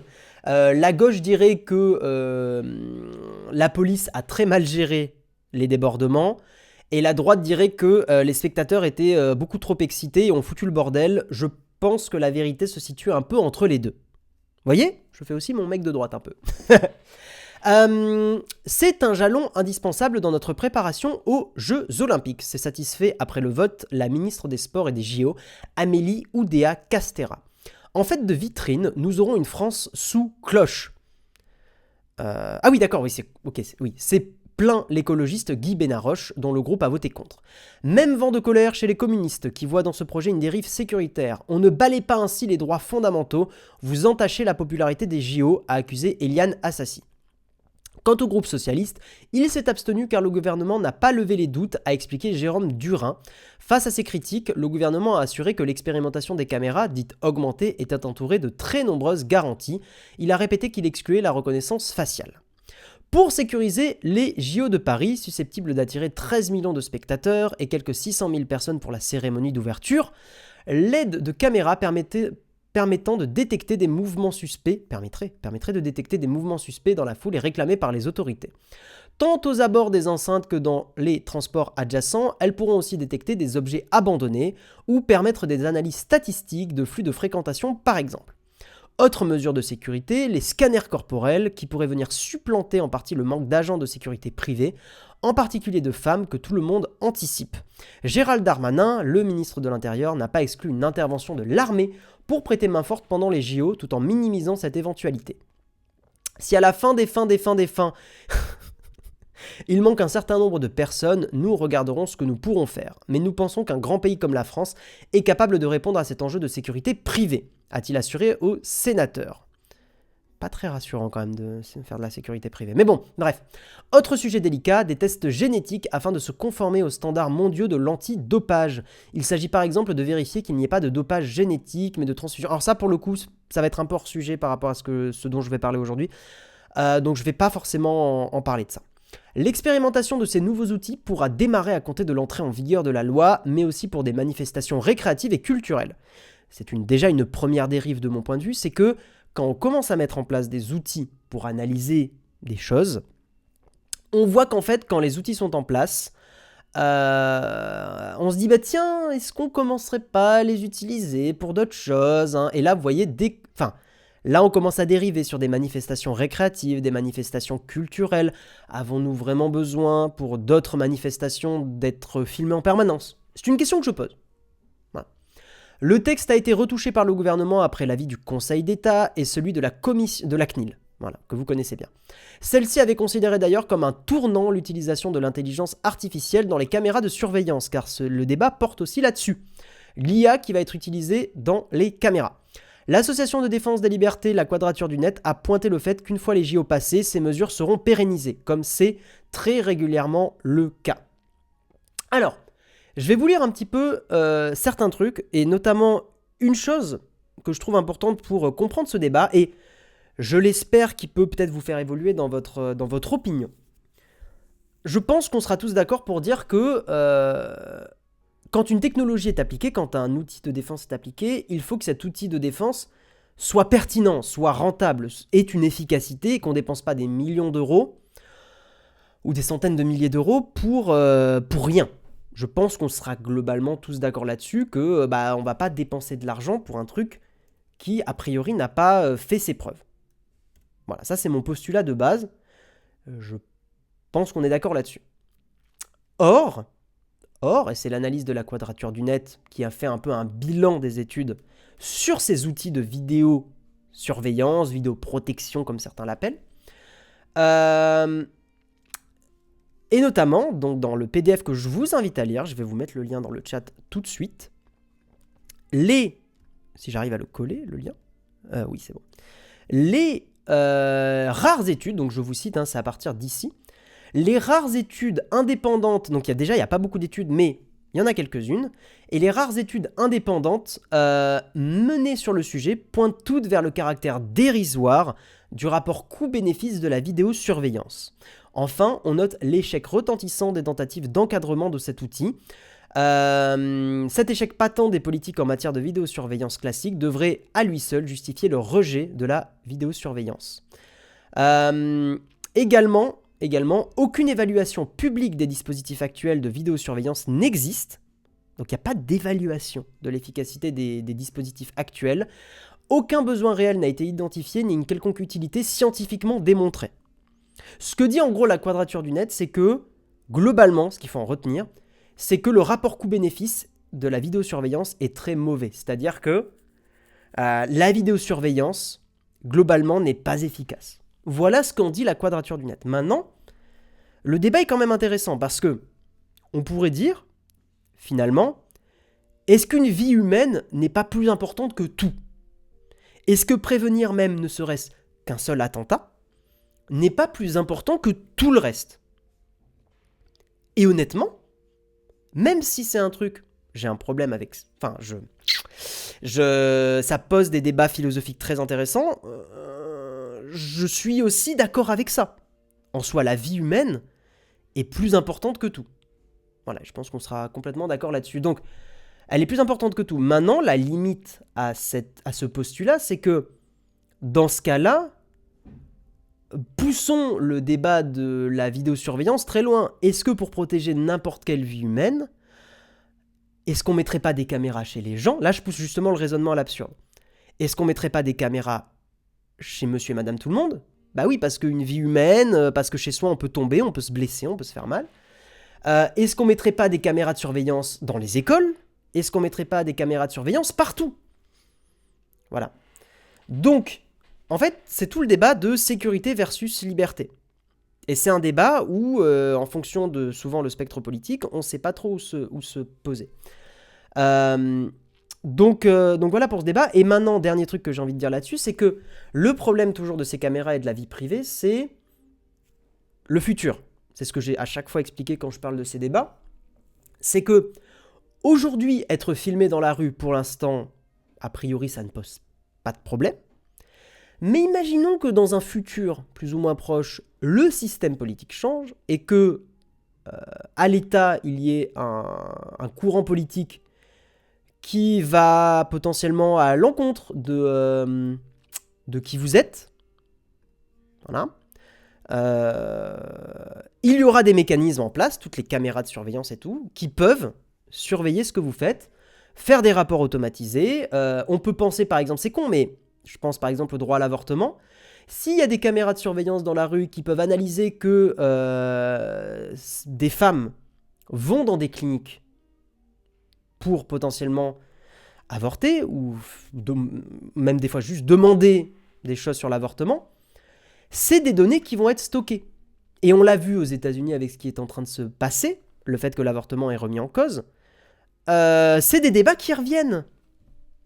Le fait que Google, par exemple, ait stocké des informations sur des femmes qui ont cherché sur Google Maps, des cliniques, ou qui ont même juste demandé à Google des informations sur l'avortement, c'est des débats qui reviennent. Et c'est là où le numérique est très lié à la société. Là, j'ai parlé de l'avortement, mais on peut prendre ça pour n'importe quoi. Il suffit que des algorithmes détectent des attraits physiques. Je vais pas vous faire un point Godwin, mais vous voyez ce que je veux dire. Hmm. Voilà. Ça peut vite dériver. Ça peut vite dériver. Et c'est les questions que pose la quadrature du net.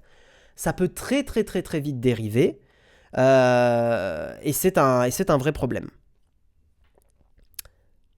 Voilà.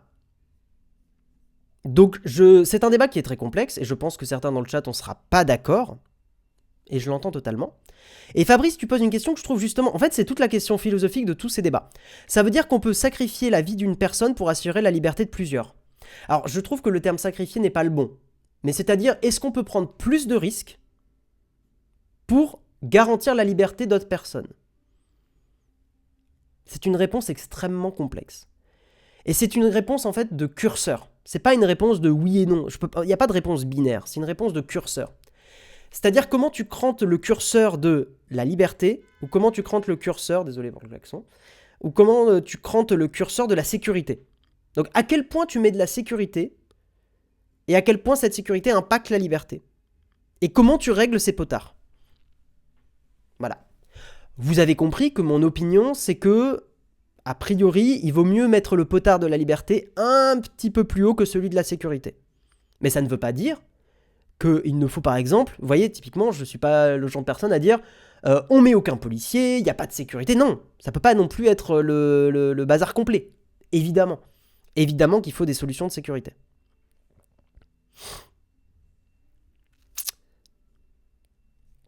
C'est tout de même intéressant que la quadrature du net, en 5 minutes, je trouve une dizaine d'études scientifiques sur les impacts de la vidéosurveillance dans l'espace public avec des impacts positifs.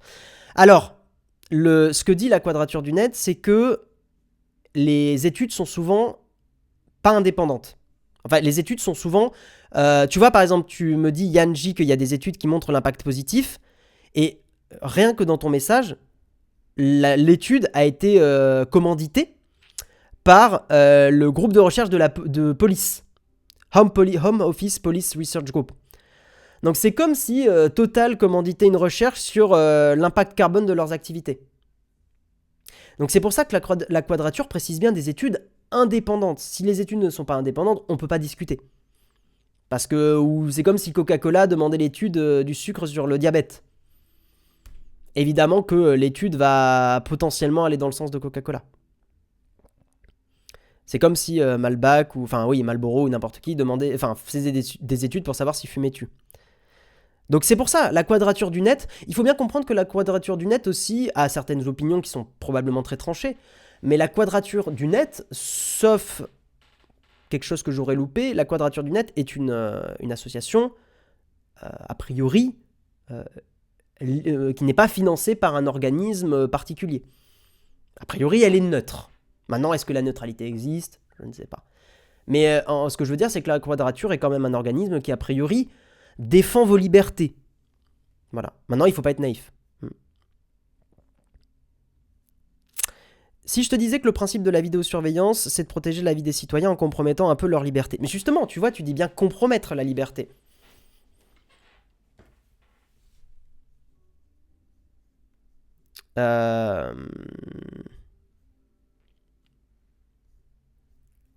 Je remonte un petit peu dans vos messages parce que je trouve que le débat est super passionnant. La liberté à l'avortement, pas le droit, vient d'être adoptée au Sénat pour être dans la Constitution. Tout à fait, ça c'est chouette quand même. Dans le cas, si la vie humaine est aussi importante, prenons... Oui, en fait, Xati Delta, t'as raison. Le problème de dire que la vie humaine est la chose la plus importante au monde et qu'on peut tout sacrifier pour la vie humaine, c'est que dans ce cas-là, effectivement, on analyse la santé de tout le monde. C'est un exemple que disait Jérôme que je trouvais pas mal.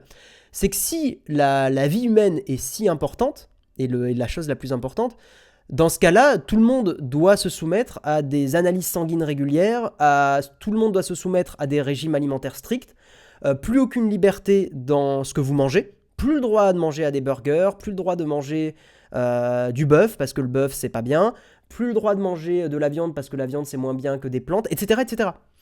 Et vous voyez qu'en fait, c'est pour ça que je dis que le débat c'est un crantage. C'est un débat de curseur. Comme d'ailleurs en fait la majorité des débats en politique, c'est une question de curseur et de vers là où on veut aller. Ça peut pas être des réponses binaires.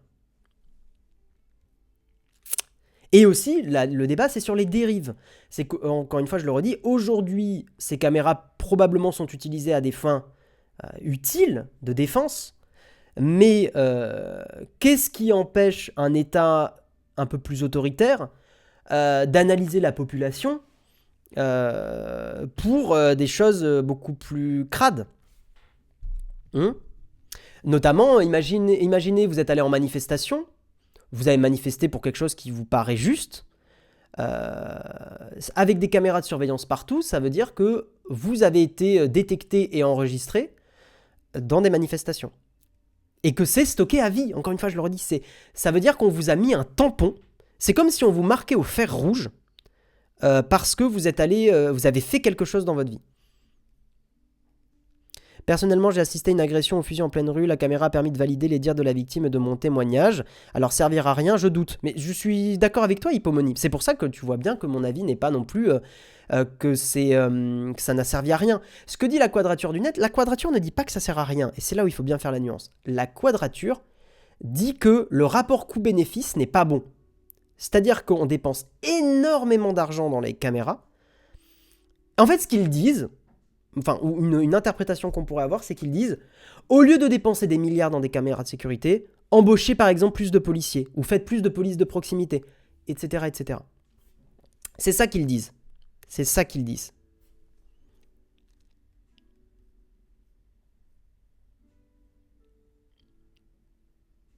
Qui sait combien d'attentats ont été évités grâce à la vidéosurveillance? Non mais Fabrice, je trouve ça intéressant que tu poses ces questions parce qu'elles sont pas bêtes du tout, elles sont importantes. Elles sont importantes. Maintenant, quelles conséquences pour la société aussi? J'avais pas vu ton message, Léo. Dans mon cas, j'ai eu un accident avec délit de fuite, la plainte déposée, avec la caméra de sécurité. La police n'a pas pris la peine de regarder les bandes, donc j'ai un peu de doute quant au réel usage de ces caméras. Alors là, pour le coup, c'est un autre problème. T'imagines si on met des caméras et qu'en plus, on n'utilise pas ces caméras? Alors là, pour le coup, c'est encore plus débile.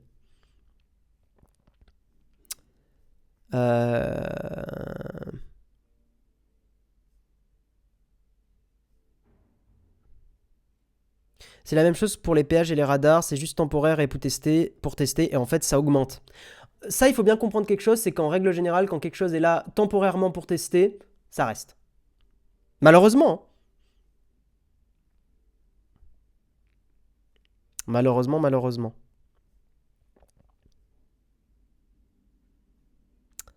Je lis un petit peu vos messages, c'est intéressant. C'est intéressant. En gros, je retiens ne pas aller à Paris pendant les JO.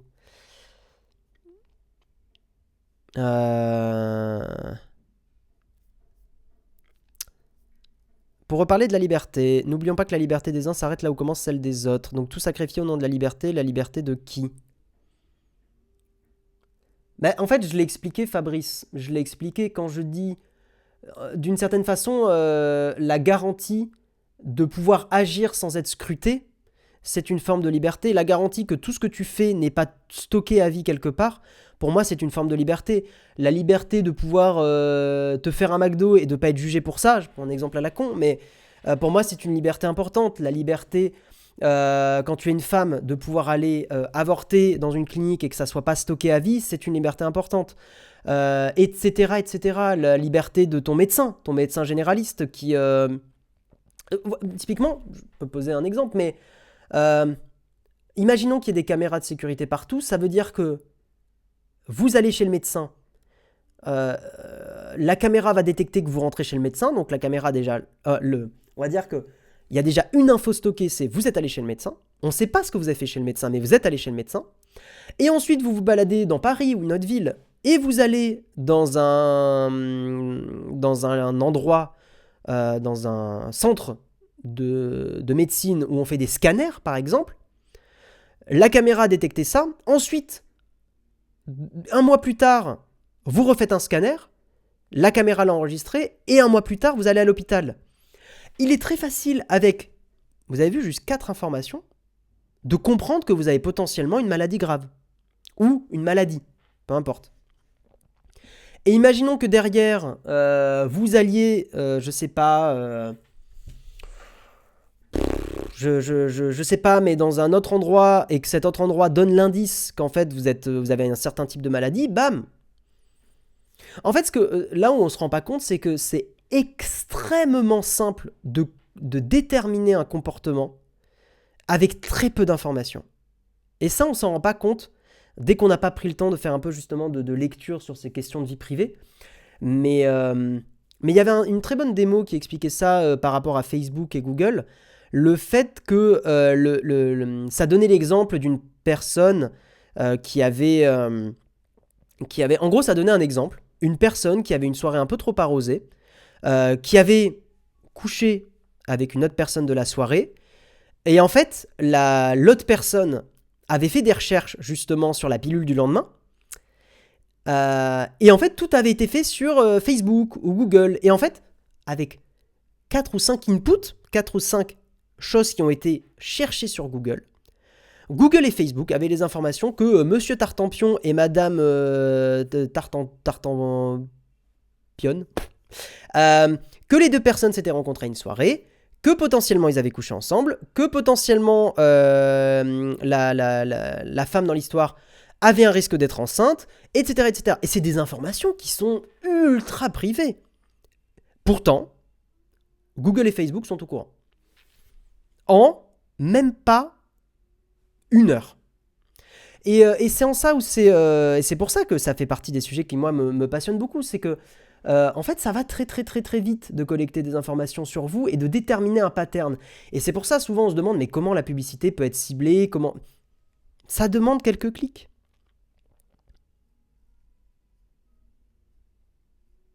Toutes ces infos médicales existent déjà, dossier médical partagé, infos stockées aux USA, etc. Tout à fait, c'est pas une question, c'est pas une raison pour en rajouter.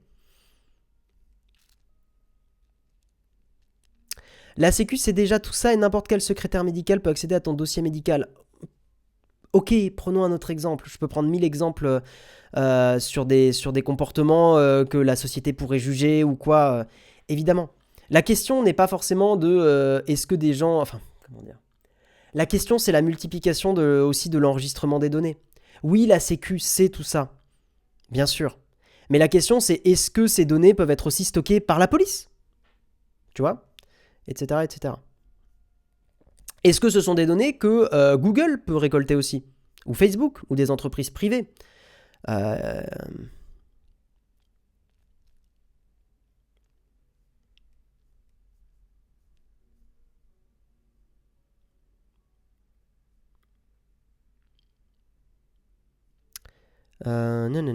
vous lis un petit peu.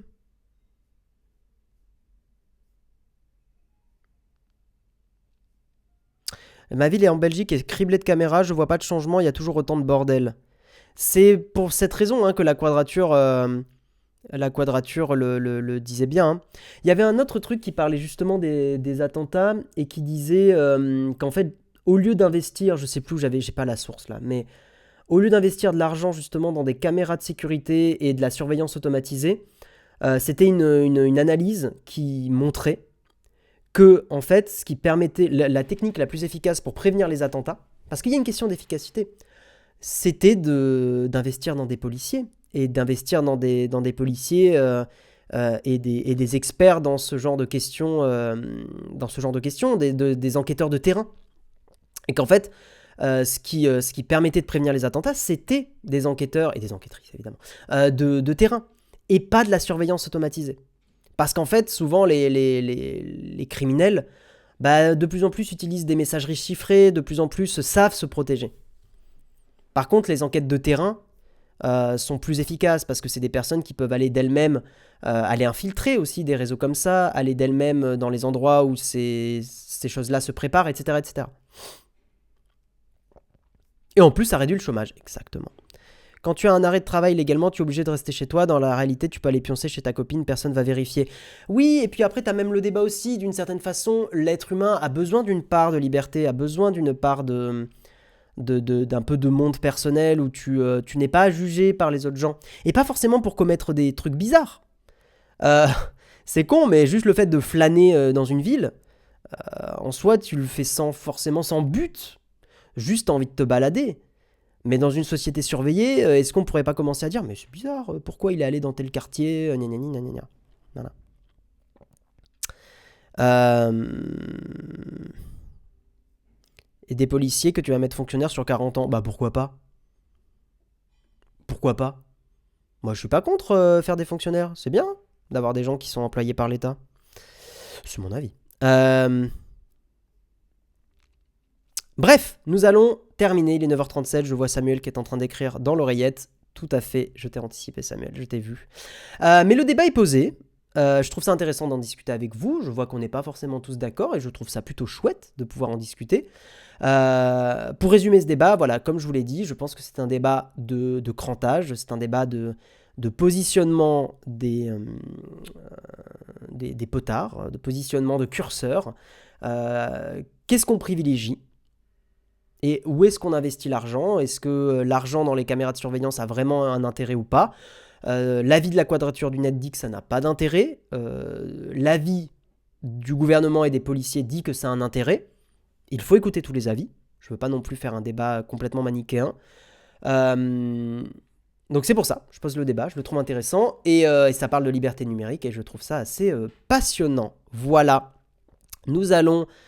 qu'est-ce que tu dis, Jérôme? Une bêtise, hein, la liberté de finir le mug à n'importe quelle heure, exactement. Ça, c'est une vraie liberté. On va vous laisser là-dessus. Je fais un dernier petit reminder que nous avons lancé des nouveaux contenus sur Instagram et sur TikTok, @nowtechteam. N'hésitez pas à aller voir et nous faire des commentaires, nous dire sincèrement ce que vous en pensez. Et puis voilà, je vais vous laisser, je vais aller faire un raid probablement, je sais pas qui est en live ce matin, je vais aller regarder ça. Nouvelle vidéo qui est sortie sur la chaîne YouTube aussi, une vidéo sur les nouveaux smartphones de Samsung. Donc n'hésitez pas à aller voir cette vidéo. Et puis voilà, je vais vous laisser. Ce soir 18h, jeudi contributeur. Et ensuite, demain, vous aurez Jérôme dans le mug, ça régale. Des gros bisous et à tout à l'heure à 18h pour les contributeurs et contributrices. Bye bye tout le monde, merci d'avoir suivi le mug, ciao.